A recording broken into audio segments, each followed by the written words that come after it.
Hi, I'm Vince DiLorenzo, the Dynabrade corporate trainer, and in this video I'll be showing you how to change the belt on a Mini-NitroFile. The method for this belt change also applies to our industrial version of the tool, our Mini-Dynafile II. Once you've determined that your belt is worn out and you need to replace it, or you're just changing to a different application, the belt change process is fairly simple. You just need to move the swivel cover out of the way simply by lifting up on the cover and swiveling it back. You can then release the pressure on the belt by using your index finger and thumb and squeezing the tension arm and housing, releasing the pressure on the belt, and the belt can now be removed.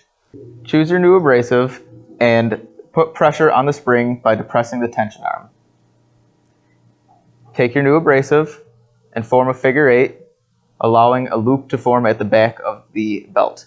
Take that loop and form it around the drive wheel, releasing the loop and placing the front of the belt around the contact wheel, releasing the tension arm, now creating tension on the belt. Place your swivel cover back over the housing and the belt and adjust your tracking as needed. Once your tracking is set, the belt change has been complete.